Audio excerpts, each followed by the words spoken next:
There are moments in history when the sky seems to tear open and allow glimpses of messages that do not belong to this world. Words that are not born from men, but that are entrusted to chosen voices, so that humanity does not remain blind before its own destiny. Throughout time, apparitions and prophecies have announced events of great significance, and they have often done so with a language that leaves no room for doubt. Clear warnings, severe notices, calls that mark a thin line between salvation and ruin. These are not words for entertainment, but signals that shake consciences and prepare us for what must come. Today, once again, we find ourselves before an announcement that cannot be ignored. A truth is revealed that concerns entire peoples, nations that will be struck, and territories that will become theaters of suffering. This is not a message that can be filed away lightly, because it contains an urgency, a call that warns and invites us to take a position.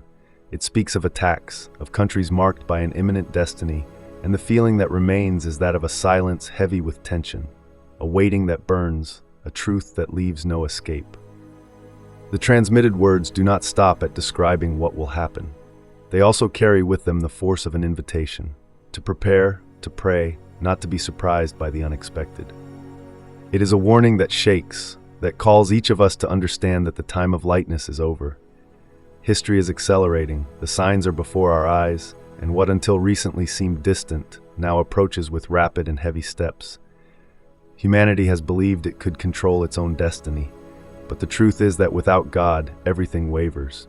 And precisely when nations delude themselves into being strong, their fragility emerges. This message reveals which people will be wounded first, which lands will become symbols of pain, and which families will suddenly find themselves living what had been foretold. It is not science fiction, it is not suggestion, it is a warning that carries the weight of what heaven sees and what earth prefers to ignore. Every word resonates like a blow to the heart, because this is not a generic threat, but a precise indication. There are countries that are already marked. Faced with this scenario, one cannot remain indifferent. There is no point in turning the other way, because truth knocks and demands to be heard. This is the moment to open our eyes, to gather the message, and decide how to respond.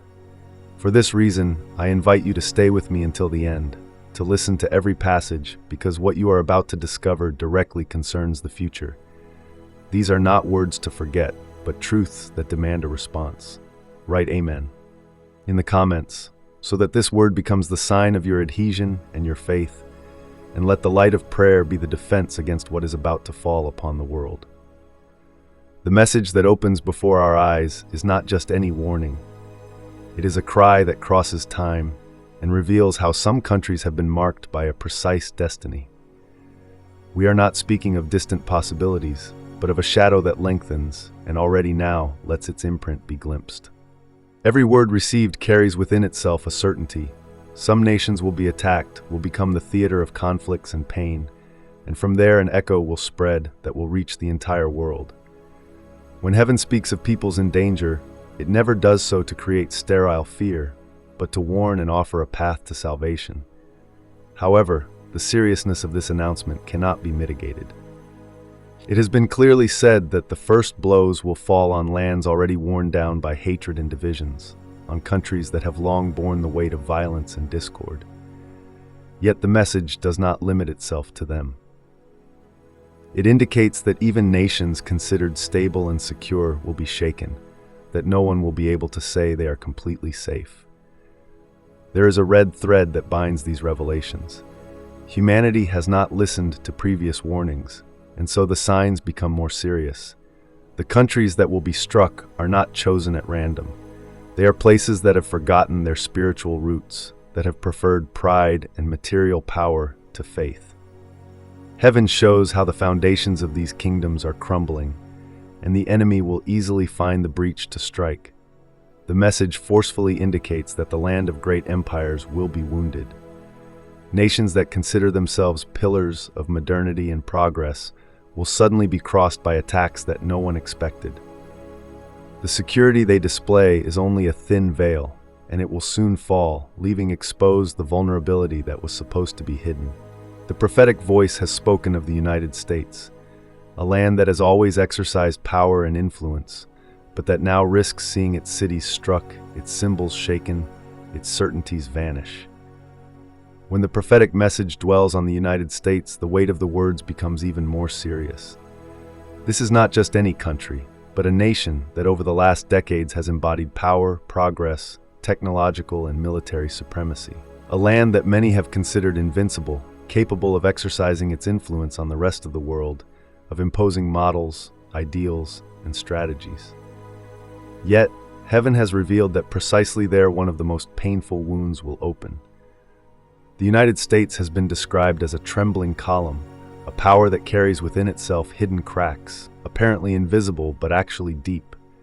The message indicates that these cracks will soon become fractures, and that the attacks that will fall on them will not only be physical, but also symbolic.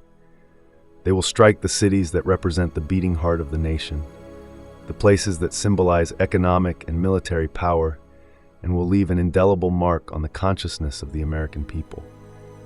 The prophetic voice speaks not only of bombs or weapons, but of a collapse of securities, of a brutal awakening that will show everyone how fragile the structure that seemed indestructible really is. The towers and skyscrapers, the symbols of modernity and human pride, will suddenly become vulnerable. The attack will not only strike walls and streets, but the very perception of being protected, of living in a land safe from what strikes others. The prophecy suggests that the United States will pay the price for having abandoned their spiritual roots. Born under the sign of a trust in God proclaimed even in their mottos, they have progressively moved away from faith, choosing to replace the sacred with the worship of power, money, and individualism.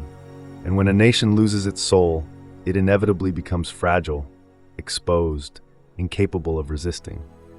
What is about to happen must not be interpreted as a definitive condemnation, but as a warning.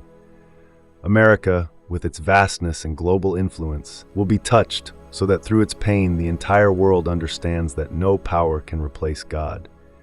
The attacks that will strike this nation will shake not only its citizens, but millions of people throughout the planet. They will be signs that time is short and that the choice is now urgent. Faced with this scenario, the call is clear.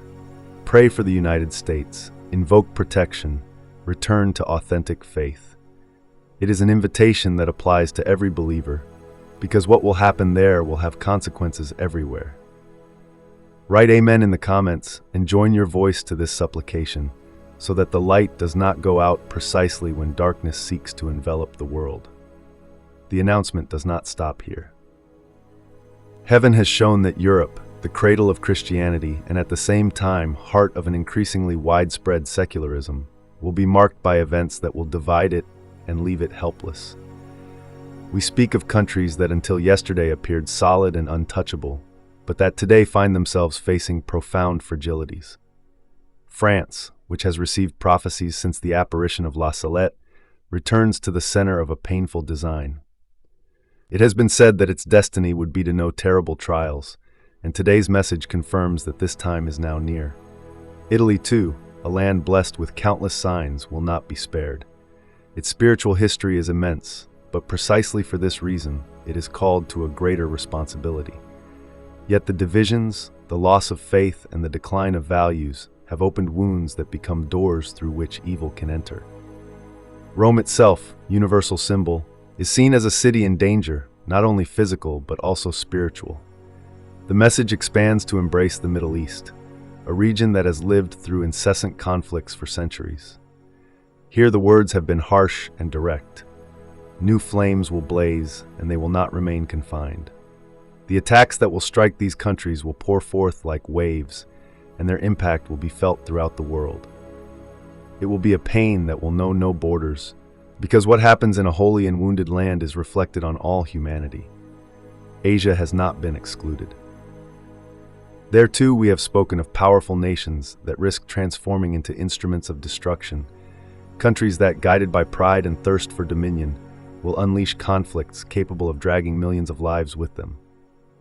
The prophecy uses no half measures. The hand of man, if not stopped, will bring destruction on a vast scale, and from these lands will rise a fire that will cross the seas. Every indication reveals a disturbing picture. It is not only about wars or physical attacks, but also about a spiritual collapse that prepares the ground for pain. The nations that will be struck are those that have lost the sense of the sacred, that have chosen to replace God with modern idols, and that now will pay the price of that choice. It is an announcement that makes one tremble, because it shows how no people is truly safe if it moves away from the light. One must not think that these warnings are destined only for governments or the powerful. The message addresses each of us because every soul is part of this mosaic. The call is not to remain passive, to understand that prayer can still stop part of these events, that faith can become a shield when the world is crossed by storms of pain. It has been said clearly, whoever takes refuge in prayer will find protection. Whoever remains faithful will not be abandoned. What is announced is not the definitive end, but a purification. The attacked countries will become living signs, and through their pain, humanity will be called to choose which side to stand on. It will not be an easy time, but it will be a time of decision. And those who have chosen the way of light, who have responded with faith and courage, will see a different future open up. The message leaves no doubt. Heaven has warned us, and now it is up to us to welcome this announcement with seriousness.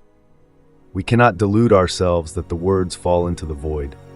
They have been entrusted to be heard, understood, and lived. The countries that will be attacked will become a warning for everyone, and only those who are ready will be able to face what is to come with strength and hope.